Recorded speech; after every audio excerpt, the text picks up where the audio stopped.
आज आप लोगों से बात करने जा रहे हैं जमान खान के हवाले से। उनको एक बड़ा कॉन्ट्रैक्ट मिल गया, वो कहां पर आपको नजर आएंगे वो आपको बताएंगे। बात करेंगे एशिया कप के हवाले से, किसका वेन्यू जो है वो क्या होगा एशिया कप का, वो आप लोग से शेयर करेंगे। बात करेंगे इसके बाद मिकी आर्चर सरफराज अहमद के हवाले से क्या कहते हैं वो भी आपको बताएंगे। और बात करेंगे जोफ्रा आर्चर को लेकर क्या खबरें चल रही हैं, जोफ्रा आर्चर इस वक्त कहां मौजूद है, फिर से जो है वो बहुत बड़ी खबरें हैं, बड़ी खबरें आ रही, वो आप लोग शेयर करेंगे। और बात करेंगे इसके बाद कि पीसीबी नाखुश है आईसीसी के रेवेन्यू मॉडल में, जिसमें जो है बीसीसीआई को सबसे ज्यादा शेयर मिल रहा है। तो पीसीबी ने कहा कि हम इस पर नजरसानी कर जो इसके बाद इस पर साइन करेंगे, अभी हम इसके ऊपर साइन नहीं कर रहे हैं। ये क्या अपडेट है वो भी आप लोगों से शेयर करेंगे। तो अगर आप हमारे चैनल पर नए और पहली बार आए चैनल को अभी सब्सक्राइब करें और साथ ही बेल आइकन दबाना। तो बात का आगाज करते हैं नंबर खबर के साथ जो हमारे पास आ रही है। जमान खान जैसा कि आपको पता है कि इंतहाई सक्सेसफुल बॉलर जो है रहे हैं पाकिस्तान के पीएसएल में भी, फिर जब इंटरनेशनल के अंदर भी आए हैं तब भी उन्होंने अपने जलवे जो है वो लगातार इंटरनेशनल में भी दिखाया, चाहे वो अफगानिस्तान वाली सीरीज हो चाहे वो भी न्यूजीलैंड वाली सीरीज गुजरी हो, हर जगह पर जमान खान ने एक डेथ ओवर्स में अच्छी बॉल की है जिसका उनको जो फल भी मिला है। इस दफा दाऊद साहब आपको जमान खान डरबे शायरी की तरफ से खेलते हुए देखिए बड़ी अच्छी बात है। और जमान खान इस टाइम टी20 में उभरते हुए स्टार हैं, डेथ ओवर के शानदार बॉलर भी हैं।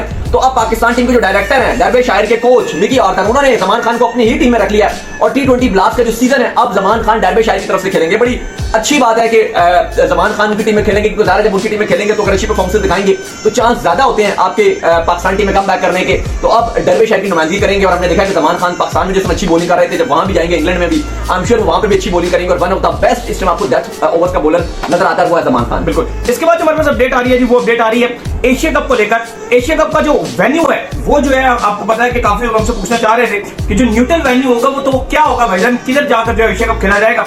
दाऊद साहब जो ज्यादा चांसेस नजर आ रहे हैं वो नजर आ रहे हैं श्रीलंका में, 70% श्रीलंका के चांस नजर आ रहे हैं, 30% आप कह लेंगे दुबई के चांस को नजर आ रहे हैं। कतर के हवाले से भी हल्की फुल्की बातचीत है, लेकिन मेन आप श्रीलंका ही कह सकते हैं। देखिए पीसीबी तो जानकर आप कह रहे हैं कि इंग्लैंड का भी नाम दे रहा है, वो कह रहे हैं जी हमारे पास राइट होता है क्योंकि वो कहते हैं जी इंग्लैंड सॉरी पीसीबी ये कहता है कि जो होस्ट होता है उसका ये राइट होता है कि अगर उसको न्यूट्रल वेन्यू जो डिसाइड करेगा वो कहां हो, यानी कि पाकिस्तान के 4 मैचेस की हम बात नहीं कर रहे हैं, न्यूट्रल वेन्यू तो होना ही होना है ना। हाइब्रिड मॉडल में भी पाकिस्तान को तो 4 मैच मिलेंगे।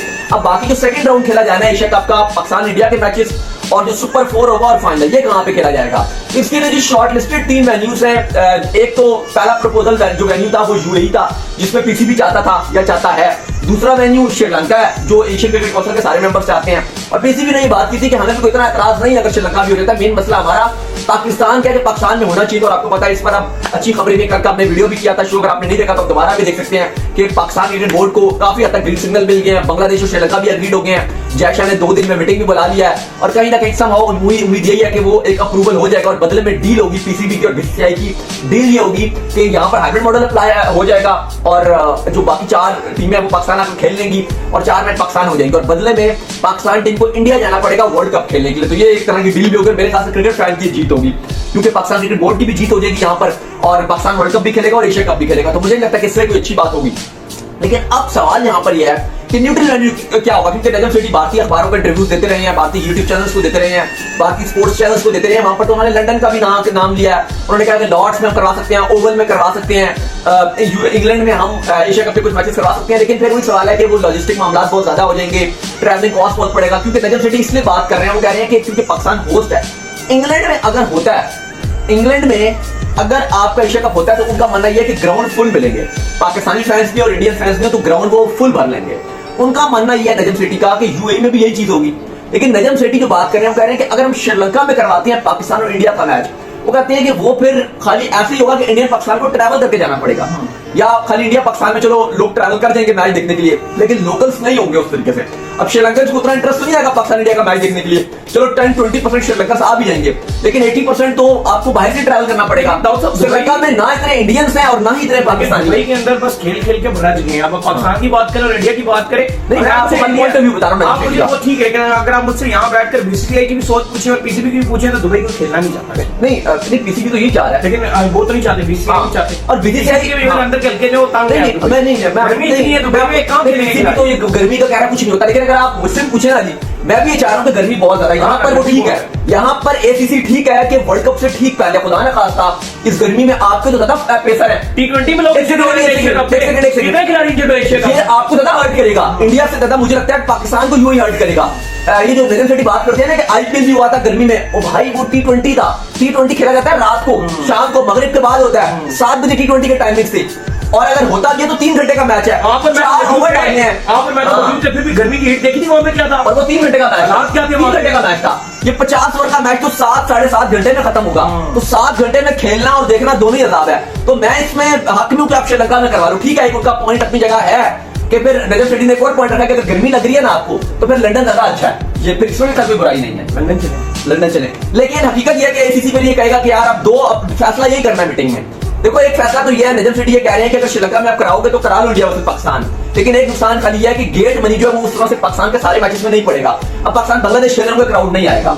इंडिया बांग्लादेश खेल रहे होंगे, क्राउड नहीं आएगा। शायद इंडिया वर्सेस पाकिस्तान के लिए इंडियन और पाकिस्तानी ट्रैवल भी करते हैं श्रीलंका के लिए। लेकिन इसके अलावा श्रीलंका में पाकिस्तान के मैच और इंडिया के मैचेस में क्राउड नहीं होगा। लेकिन वही बात है कि अगर ये इंग्लैंड में खेलते हैं या यूएई में खेलते हैं तो बाकी जो मैचेस होंगे पाकिस्तान और श्रीलंका के, पाकिस्तान के होंगे और इंडिया के बाकी मैचेस होंगे उनमें क्राउड होगा। यहाँ तो उल्टा हो जाएगा कि श्रीलंका के जो मैचेस होंगे उनमें क्राउड हो जाएगा। तो अब ये फैसला करना है पीसीबी को और बाकी जो मेंबर्स बैठेंगे वही डिसाइड करेंगे। लेकिन मेरे ख्याल से ज्यादा इंपॉर्टेंट ये है कि दुबई को नहीं कंसीडर करना चाहिए क्योंकि वेदर वाकई बहुत गंदा है वहां का। और खुदा ने खासा 10, 12, 15 दिन पहले, क्योंकि आपका वर्ल्ड कप में देखो 25 सितंबर के बाद से ही आपके वर्ल्ड कप के वार्म अप मैचेस शुरू हो जाएंगे। 25 सितंबर की मैं बात कर रहा हूँ। तो अगर आपका 18 तारीख को आपका एशिया कप खत्म होगा, जो भी डेट्स आई हैं उसके मुताबिक, तो 18 तारीख को आपका एशिया कप खत्म होगा।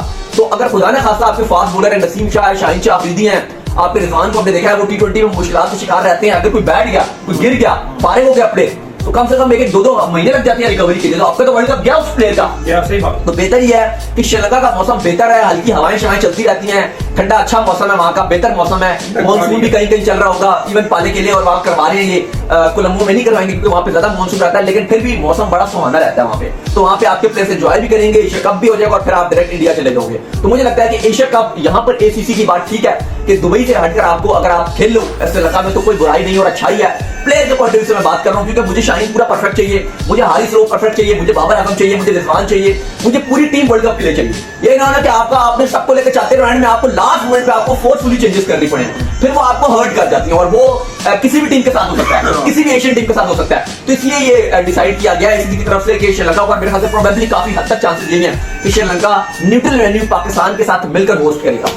इसके बाद जो हमारे पास अपडेट आ रही है, वो अपडेट हमारे पास आ रही है सरफराज अहमद के हवाले से। तो मिकी ऑर्थर का ये मानना है कि जब वो डायरेक्टर ऑफ क्रिकेट बने पाकिस्तान की तरफ से तो उनका जो है सरफराज अहमद से राब्ता हुआ है क्योंकि उनके रिलेशनशिप जो है सरफराज अहमद के साथ पहले से बहुत अच्छे हैं, बहुत अच्छी बॉन्डिंग जो उनके दरमियान रही है। जब सरफराज अहमद ने as a captain champion trophy भी जीती थी तो जो आपके कोच थे वो मिकी ऑर्थर थे। जब पाकिस्तान नंबर 1 भी बना था तब भी आपके जो कोच थे वो मिकी ऑर्थर थे। तो मिकी ऑर्थर ने बड़ा टाइम पाकिस्तान टीम के साथ गुजारा है, तो उन्होंने कहा मैंने राब्ता किया सरफराज अहमद। देखिए हमने भी ये खबर दी थी, अगर आपको याद हो तो हमने भी खबर दी थी कि सरफराज की मिकी के साथ राब्ता हुआ है। और जाहिर है सरफराज पॉसिबल हो सकता है कि पाकिस्तान की जो बैकअप विकेट कीपर है, अगर रिजवान को कुछ भी होता है खुदा ना खासा, यार बड़ा वर्ल्ड कप है, अगर कोई भी हादसा या इंजरी किसी के साथ भी हो सकती है, अगर खुदा ना खासा फिट होते हैं तो जो रिप्लेसमेंट होंगे, जो सेकंड आपका विकेट कीपर होगा वो सरफराज होगा।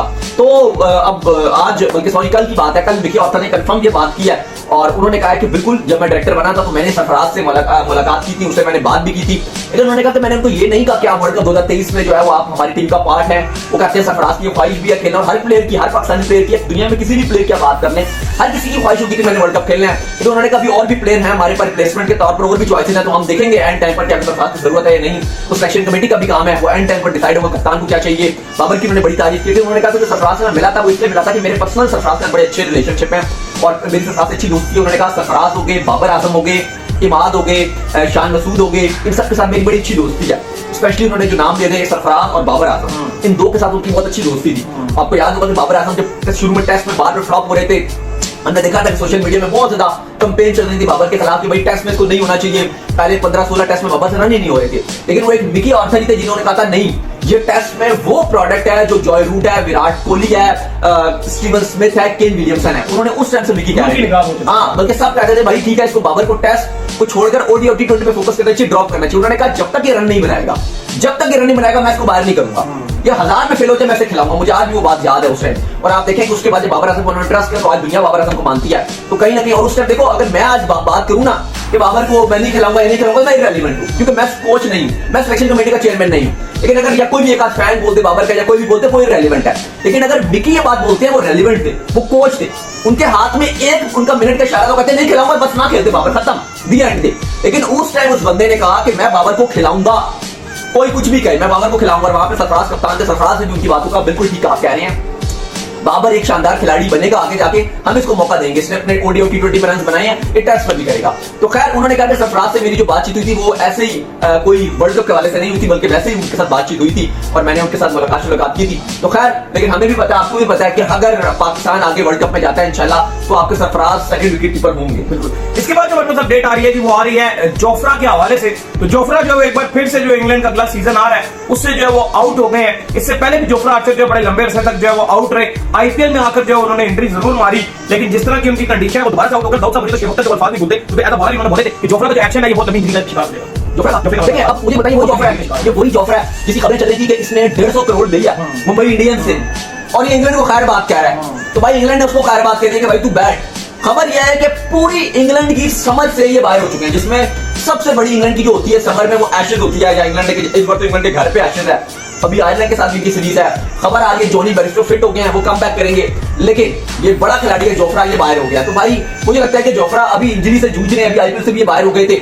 थोड़ा सा तो फोकस करना चाहिए कि अपनी क्रिकेट पर करें, अपने मुल्क के लिए पहले खेलें। इंजरी से जूझ रहे हैं और लीग्स के पीछे भाग रहे हैं। और कहा ये जा रहा था कुछ आपके यूके के अखबार हैं जैसे टेलीग्राफ हो गया और भी बड़े बड़े अखबार हैं जिन्होंने ये अपडेट दी थी कि आईपीएल की फ्रेंचाइज मुंबई इंडियंस जो अंबानी है उन्होंने इनको 150 करोड़ की ऑफर दिया। 150 करोड़ की ऑफर है केकेआर में, 1.5 अरब रुपया वो इनको ऑफर कराई गई और कहा गया कि आपको जब भी कोई अगर इंग्लैंड की तरफ से खेलना पड़ेगा तो आप खेल सकते हैं, लेकिन जब कोई लीग नहीं होगी, यानी अगर साउथ अफ्रीका की टी20 लीग होगी, अगर यूएई की लीग होगी, अगर सऊदीया की लीग आने वाली है वो आएगी, या आईपीएल आएगी जिसमें इंडियन ऑनर्स है, हाँ जिसमें मुंबई इंडियंस है, तो आप तो उस टाइम आप नेशनल ड्यूटी नहीं खेल सकते और इंग्लैंड बोर्ड इंग्लैंड नहीं खेलना पड़ेगा इंडिया के जो आईपीएल के ऑनर्स हैं उनसे कि भाई हमें जोफ्रा चाहिए। मतलब जोफ्रा से यहाँ पूछेंगे, वो इदारा डिसाइड वो करेंगे पैसे, वो जोफ्रा तो कहेंगे, जोफ्रा उनसे पूछेगा। तो बात ये थी। तो अब हालात ये है कि वो पूरी समझ से गया। तो थोड़ा सा मुझे चाहिए कि मैं चाह रहा हूँ कि जोफ्रा को चाहिए कि अपने मुल्क के लिए कुछ करें। ड्यूटी करें यार। पहले वेस्ट इंडीज से अंडर 19 खेलकर आए थे, इनको इंग्लैंड में इतना इज्जत मिली है। इंग्लैंड के मोस्ट जो हाईएस्ट पेड प्लेयर्स हैं, जो जिसमें स्टोक्स हैं, बटलर हैं, जोफ्रा का नाम आ रहा है, जो तीनों जॉय रूट है, तीनों फॉर्मेट खेल रहे हैं।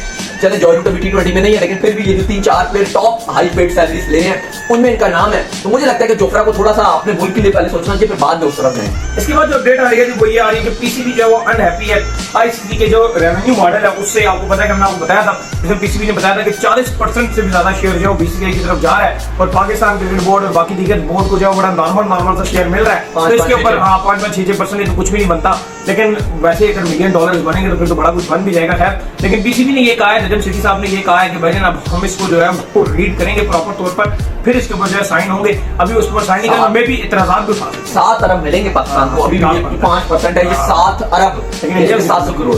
उनको फिर आप 8 से मल्टीप्लाई कर दें, 7, 14, 21, 28, 35, 40, तकरीबन उनके आप कह लें कि 45 करोड़, 45 से 50 करोड़, तकरीबन 45-50 करोड़ अरब, सॉरी अरब बिलियन, सॉरी 45 बिलियन तकरीबन उनको मिलेंगे। देखिए पीसीबी ने ये बात क्यों कह रहे हैं कि हमें ये है कि हम पहले पूरा आईसीसी से जानना चाहते हैं कि किस बेस पर आईसीसी जो है वो किस बेस पर ये आईसीसी ने परसेंटेजेस निकाली हैं। हम चाहते हैं कि पहले हमें पूरा जो आईसीसी दे, हमें भेजे कि ये बेस है, उसके बाद हम साइन करेंगे। और आई थिंक उसमें कोई मुश्किल नहीं है कि आईसीसी ने जो निकाला है और पीसीबी साइन भी कर देगा इसके ऊपर। जो पीसीबी कह रहा है तो आईसीसी को डिटेल्स भी दे देगा पीसीबी को। एक्चुअली डिटेल ये है कि जो बीसीसीआई है वो 80% रेवेन्यू जनरेट कर रहा है। जितना आईसीसी के पास जो टोटल अमाउंट आईसीसी के पास है, जिसमें से 45 अरब या 50 अरब बीसीसीआई को दिया है, 6-7 अरब पाकिस्तान को दिया है, 8-9 अरब जो है आपके इंग्लैंड को दिया है, इतना ही ऑस्ट्रेलिया को दिया है, फिर 4 अरब जो साउथ अफ्रीका को दिया है। सब जो इतना पैसा बांटा है, इसका जो 80% जनरेट किया गया वो इंडिया ने किया और बाकी 20% सबने मिलकर किया है। पर उन 20% में भी जो 15% है वो आपके Pakistan cricket board, England cricket board और ऑस्ट्रेलिया ने किया। यानी कि आप कह लो कि 95% जो जनरेट किया गया, जिसमें से 80% या 75% आप चलो ले लो वो बीसीसीआई ने करके दिया है। इसके अलावा बाकी जो आपका तकरीबन ऑलमोस्ट 20% है वो आपका इंग्लैंड, पाकिस्तान और ऑस्ट्रेलिया है। और बाकी जो 4-5% बनता है, यानी कि 95-96 से आगे जो टोटल 4% बनता है वो मिल मिला के साउथ अफ्रीका ने, न्यूजीलैंड ने, आपके जिम्बाब्वे, आयरलैंड, बांग्लादेश, जितने मिला के बोर्ड्स हैं, इन्होंने टोटल 5% जो है वो टोटल रेवेन्यू जनरेट किया। तो फिर उस लिहाज से आईसीसी ने ये रखा है कि बाकी को तो फायदा ही है। अगर वो टोटल 5 से 6% सारे जनरेट कर रहे हैं और उसके बावजूद वो इतना पैसा लेके जा रहे हैं तो उनको फायदा ही है। हाँ बीसीसीआई का ये है क्योंकि उन्होंने ज्यादा जनरेट किया तो वो ज्यादा पैसे लेकर जा रहे हैं, लेकिन स्टिल नजम सिटी ने बात की और मेरे ख्याल से उनका राइट है पीसीबी का कि वो उनसे मंगवा सकता है कि भाई हमें हिसाब दो। ये जो मैंने भी आपको परसेंटेज बताई है ये आईसीसी ने बताई है। तो नजम सिटी कह रहे हैं हमें लिखत पढ़त में चाहिए, ये बात, ये ज़बानी हमें नहीं चाहिए।